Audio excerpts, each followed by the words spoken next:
Hello friends, this is Noor. Welcome to Noor Tech S channel. Please subscribe it. सीखने का तरीका और सीखने का अमल, process and methods of learning. किसी भी चीज़ को सीखने का जो तरीका है, तो पहले उसके हम लोग मफ़हूम को जानेंगे। सीखने का क्या मफ़हूम है, सीखने का क्या मीनिंग है।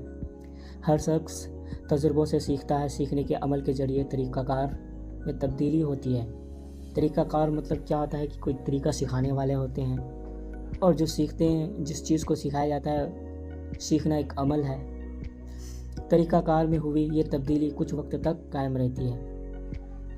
ये क्या है, कुछ दिनों तक कायम रहती है, फिर वो धीरे धीरे उसके अंदर में तब्दील हो जाती है। ये तब्दीली फ़र्द के कुल तजुर्बों पर मुनहसर होती है। मुनहसर क्या, वो जिस चीज़ पे तजुर्बा होती है और सीखने की कोशिश करता है, तो उसको अमल में लाते हैं और उसी पे पूरी चीज़ डिपेंड करती है।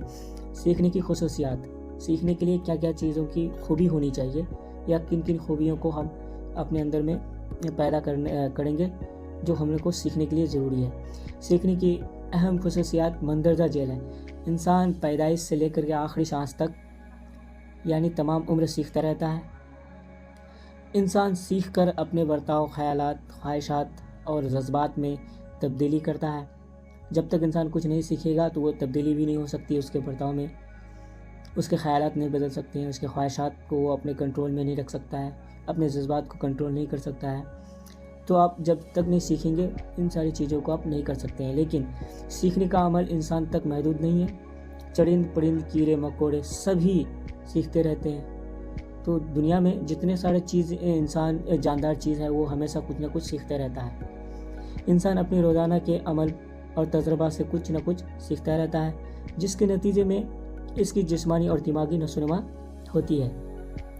तो जो कुछ भी इंसान अपने आँखों से देखते हैं, रोज़ाना महसूस करता है, तो उस चीज़ से उसके दिमाग की नशोनुमा यानी कॉग्निटिव डेवलपमेंट होती है। सीखना माहौल से रब्त कायम करने के लिए ज़रूरी है। सीख कर ही इंसान नए ख़यालात, नया हालात से ख़ुद को हम आहंग कर सकता है, अपने आप को उससे जोड़ सकता है।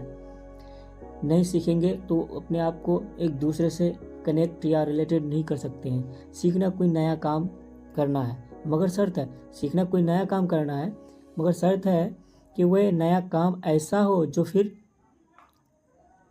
किया जा सके। अगर आप कोई नया काम सीख रहे हैं, अब उस चीज़ के लिए कैपेबल नहीं है, मान के चलिए हवाई जहाज यानी रॉकेट को उड़ाना है या हवाई जहाज को उड़ाना है, तो आपको उसके लिए सबसे पहले पढ़ना पड़ेगा। तो क्या रेंडमली आदमी क्या उस चीज़ को चला सकता है? नहीं चला सकता। इसलिए सीखना एक नया काम है, लेकिन वो आपके हदूद में होनी चाहिए। सीखना नए और पुराने तजर्बात का मुरक्कब है, और ये अमल मुस्तकिल चलता रहता है। सीखना नए और पुराने तजर्बात का मुरक्कब है।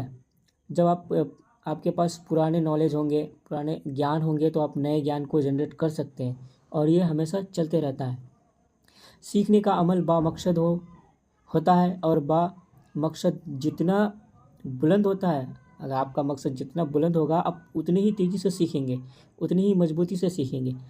इसलिए किसी भी चीज़ को सीखने का अमल आपके मकसद पर डिपेंड करता है। सीखने के अमल में अक़ल का इस्तेमाल ज़रूरी है।